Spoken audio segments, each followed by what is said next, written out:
गीता प्रवचन पहला अध्याय अर्जुन का विषाद खंड 1 मध्य महाभारतम। प्रिय भाइयों, आज से मैं श्रीमद् भगवद गीता के विषय में कहने वाला हूँ। गीता का और मेरा संबंध तर्क से परे है। मेरा शरीर माँ के दूध पर जितना पला है, उससे कहीं अधिक मेरे हृदय और बुद्धि का पोषण गीता के दूध पर हुआ है।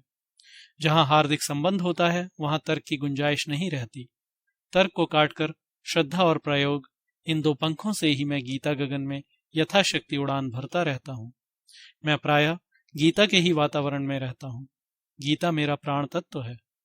जब मैं गीता के संबंध में किसी से बात करता हूँ, तब गीता सागर पर तैरता हूँ, और जब अकेला रहता हूँ, तब उस अमृत सागर में गहरी डुबकी लगाकर बैठ जाता हूँ। ऐसे इस गीता माता का चरित्र मैं हर रविवार को आपको सुनाऊं, यह तय हुआ है गई है। गीता महाभारत के मध्य भाग में एक ऊंचे दीपक की तरह स्थित है, जिसका प्रकाश पूरे महाभारत पर पड़ रहा है। एक ओर 6 पर्व और दूसरी ओर 12 पर्व इनके मध्य भाग में, उसी तरह एक ओर 7 अक्षौहिणी सेना और दूसरी ओर 11 अक्षौहिणी इनके भी मध्य भाग में गीता का उपदेश दिया जा रहा है। महाभारत और रामायण हमारे राष्ट्रीय ग्रंथ हैं। उनमें वर्णित व्यक्ति हमारे जीवन में एक रूप हो गए हैं।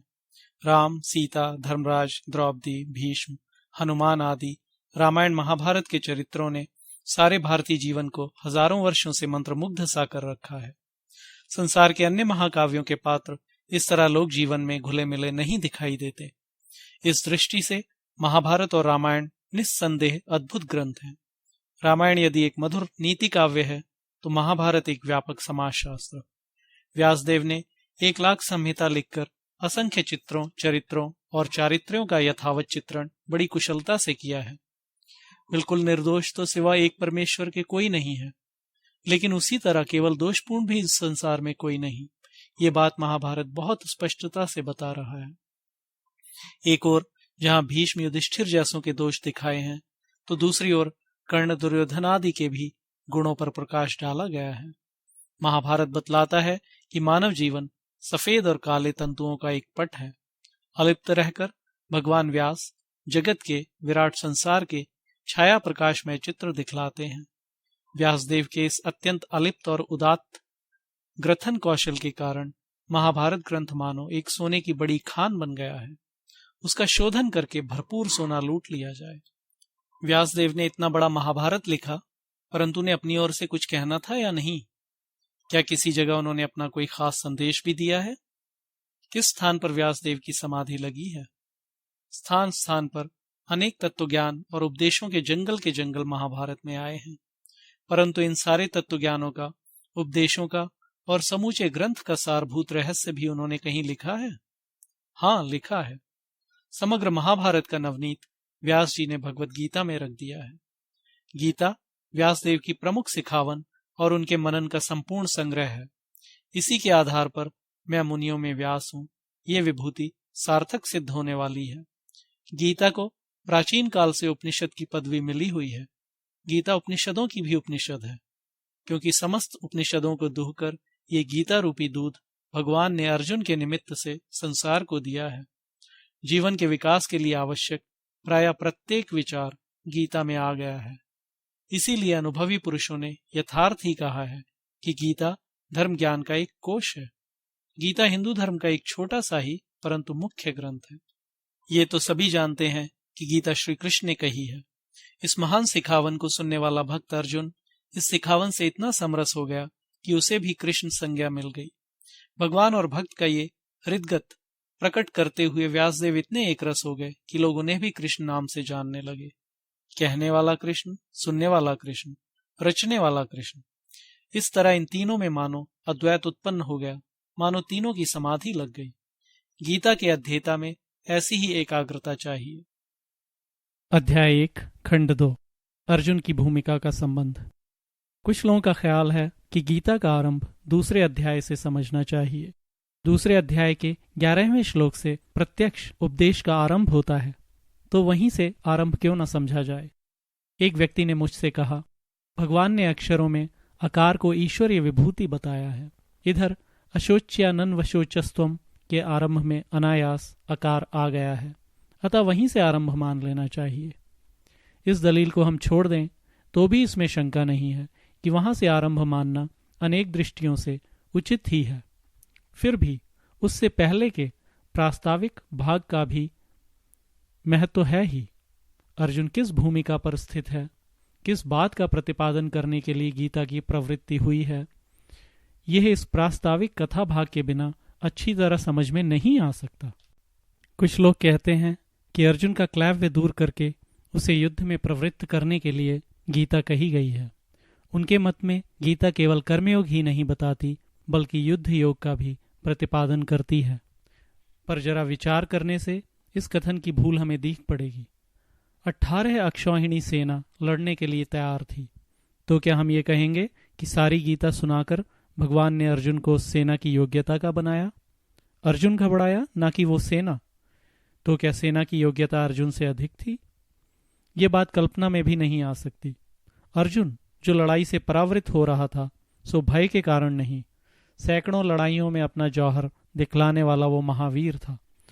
उत्तर गोग्रहण के समय उसने अकेले ही भीष्म, द्रोण और कर्ण के दांत खट्टे कर दिए थे। सदा विजय प्राप्त करने वाला और सब नरों में एक ही सच्चा नर, ऐसी उसकी ख्याति थी। वीर वृत्ति उसके रोम रोम में भरी थी।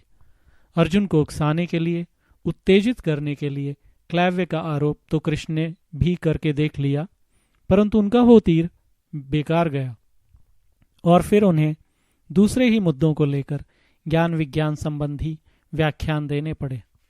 तो ये निश्चित है कि महज क्लैव्य निरसन जैसा सरल तात्पर्य गीता का नहीं है। कुछ दूसरे लोग कहते हैं कि अर्जुन की अहिंसा वृत्ति को दूर करके उसे युद्ध में प्रवृत्त करने के लिए गीता कही गई है। मेरी दृष्टि से ये कथन भी ठीक नहीं है। ये देखने के लिए पहले हमें अर्जुन की भूमिका बारीकी से समझनी चाहिए। उसके लिए पहले अध्याय से और दूसरे अध्याय में पहुंची हुई उसकी खाड़ी से हमें बहुत सहायता मिलेगी। अर्जुन जो समर भूमि में खड़ा हुआ सो कृत निश्चय होकर और कर्तव्य भाव से, छात्रवृत्ति उसके स्वभाव में थी। युद्ध को टालने का भरसक प्रयत्न किया जा चुका था, फिर भी वो टला नहीं था। कम से कम मांग का प्रस्ताव और श्री कृष्ण जैसे की मध्यस्थता, दोनों बातें बेकार हो चुकी थीं। ऐसी स्थिति में अनेक देशों के राजाओं को एकत्र करके और श्री कृष्ण से अपना सारथ्य स्वीकृत कराकर वो रणांगन में खड़ा है और वीर वृत्ति के उत्साह के साथ श्री कृष्ण से कहता है, दोनों सेनाओं के बीच मेरा रथ खड़ा कीजिए, जिससे मैं एक बार उन लोगों के चेहरे तो देख लूं जो मुझसे लड़ने के लिए तैयार होकर आए हैं। कृष्ण ऐसा ही करते हैं। अर्जुन चारों ओर एक निगाह डालता है तो उसे क्या दिखाई देता है?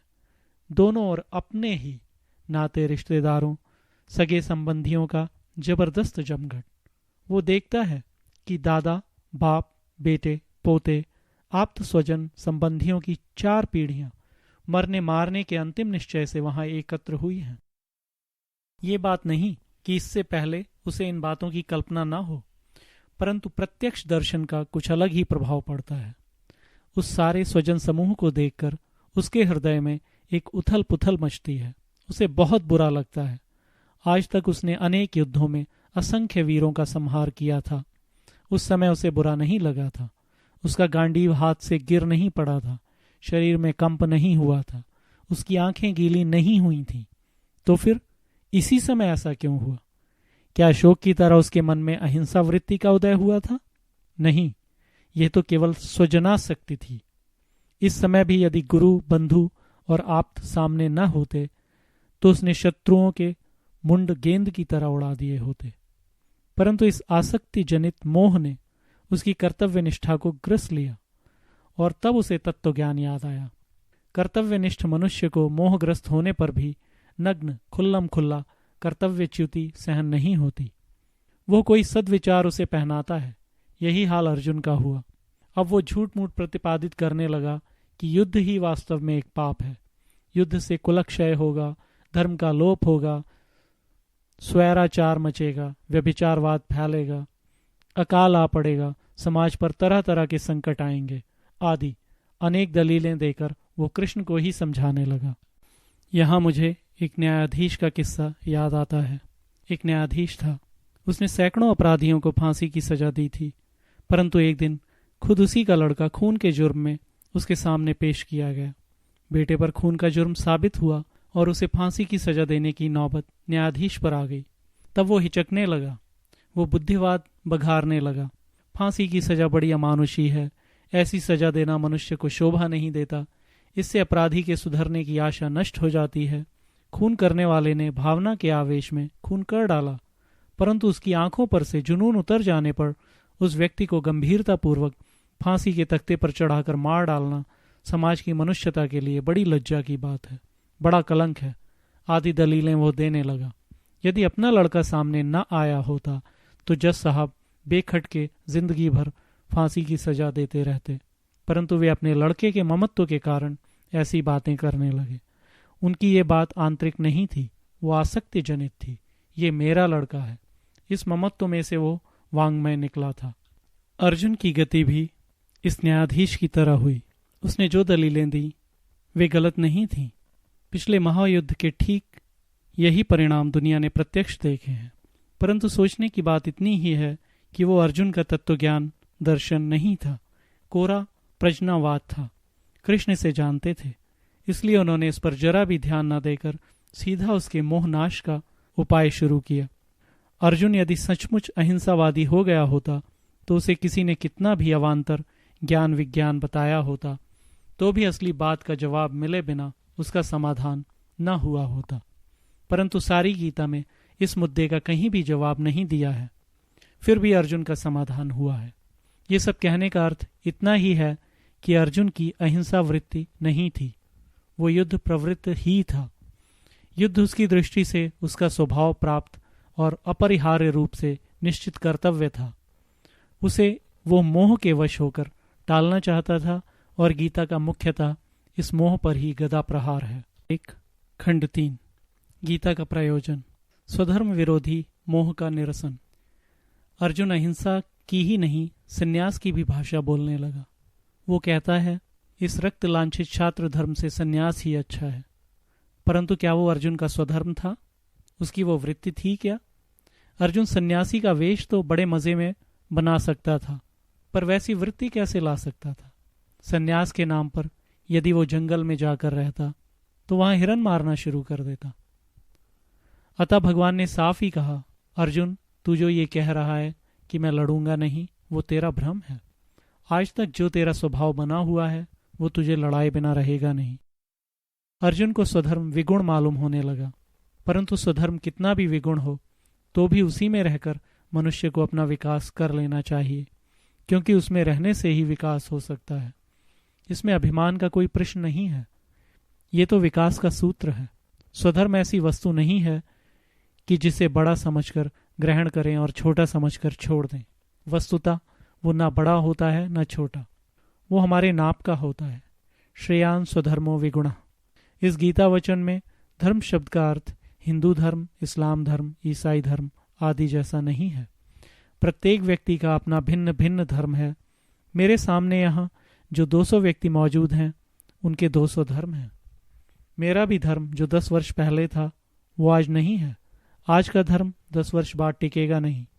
चिंतन और अनुभव से जैसे जैसे वृत्तियां बदलती जाती हैं वैसे वैसे पहले का धर्म छूटता जाता है और नवीन धर्म प्राप्त होता है।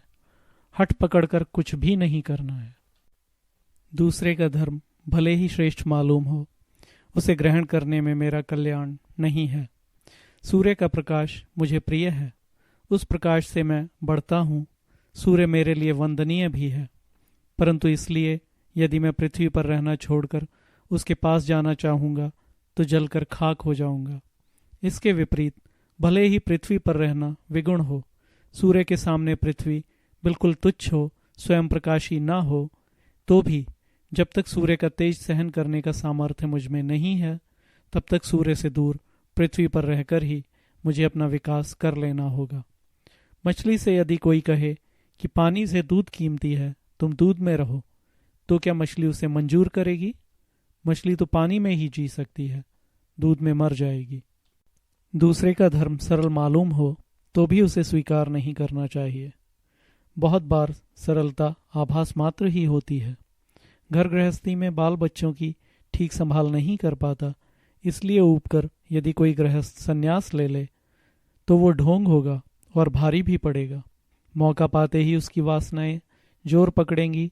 संसार का बोझ उठाया नहीं जाता, इसलिए जंगल में जाने वाला पहले वहाँ छोटी सी कुटिया बनाएगा, फिर उसकी रक्षा के लिए बाड़ लगाएगा। ऐसा करते करते उस पर वहाँ सवाया संसार खड़ा करने की नौबत आ जाएगी। यदि सचमुच मन में वैराग्य वृत्ति हो तो फिर सन्यास भी कौन कठिन काम है। सन्यास को आसान बताने वाले स्मृति वचन तो हैं ही, परंतु मुख्य बात वृत्ति की है। जिसकी जो सच्ची वृत्ति होगी उसी के अनुसार उसका धर्म होगा। श्रेष्ठ कनिष्ठ, सरल कठिन का यह प्रश्न नहीं है। विकास सच्चा होना चाहिए, परिणति सच्ची होनी चाहिए। परंतु कुछ भावुक व्यक्ति पूछते हैं, यदि युद्ध धर्म से सन्यास सदा ही श्रेष्ठ है तो फिर भगवान ने अर्जुन को सच्चा सन्यासी ही क्यों नहीं बनाया? उनके लिए क्या यह असंभव था? उनके लिए असंभव तो कुछ भी नहीं था, परंतु फिर उसमें अर्जुन का पुरुषार्थ ही क्या रह जाता? परमेश्वर ने स्वतंत्रता दे रखी है, अतः हर आदमी अपने लिए प्रयत्न करता रहे, इसी में मजा है।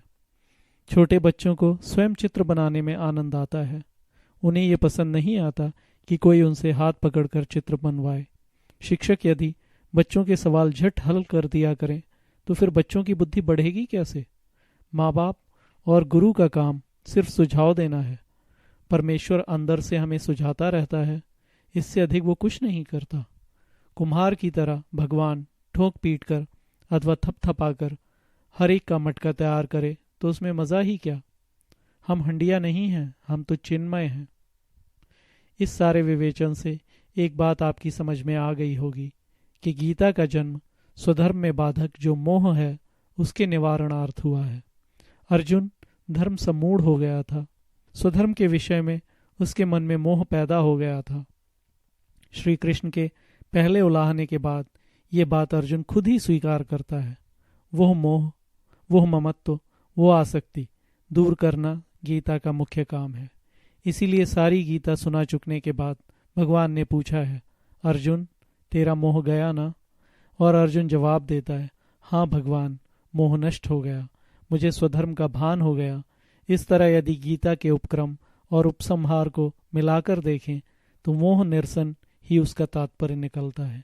गीता ही नहीं, सारे महाभारत का यही उद्देश्य है। व्यास जी ने महाभारत के प्रारंभ में ही कहा है कि लोक हृदय के मोहावरण को दूर करने के लिए मैं यह इतिहास प्रदीप जला रहा हूँ। अध्याय 1 खंड 4 ऋजु बुद्धि का अधिकारी। आगे की सारी गीता समझने के लिए अर्जुन की ये भूमिका हमारे बहुत काम आती है, इसलिए तो हम इसका आभार मानेंगे ही, परंतु इसका और भी एक उपकार है। अर्जुन की इस भूमिका में उसके मन की अत्यंत ऋजुता का पता चलता है। खुद अर्जुन शब्द का अर्थ ही ऋजु अथवा सरल स्वभाव वाला है। उसके मन में जो कुछ भी विकार या विचार आए वे सब उसने खुले मन से भगवान के सामने रख दिए। मन में कुछ भी छिपा नहीं रखा और वो अंत में श्री कृष्ण की शरण गया। सच पूछिए तो वो पहले से ही कृष्ण शरण था। कृष्ण को सारथी बनाकर जब से उसने अपने घोड़ों की लगाम उनके हाथों में पकड़ाई, तभी से उसने अपनी मनोवृत्तियों की लगाम भी उनके हाथों में सौंप देने की तैयारी कर ली थी। आइए हम भी ऐसा ही करें। अर्जुन के पास तो कृष्ण थे, हमें कृष्ण कहाँ से मिलेंगे? ऐसा हम ना कहें। कृष्ण नामक कोई व्यक्ति है, ऐसी ऐतिहासिक और भ्रामक धारणा में हम ना पड़ें। अंतर्यामी के रूप में कृष्ण प्रत्येक के हृदय में विराजमान है। हमारे निकट से निकट वे हैं ही, तो हम अपने हृदय के सब छलमल उनके सामने रख दें और उनसे कहें, भगवान मैं तेरी शरण में हूँ, तू मेरा अनन्य गुरु है, मुझे उचित मार्ग दिखा। जो मार्ग तू दिखाएगा मैं उसी पर चलूंगा। यदि हम ऐसा करेंगे तो वो पार्थ सारथी हमारा भी सारथ्य करेगा। अपने श्रीमुख से वो हमें गीता सुनाएगा और हमें विजय लाभ करा देगा।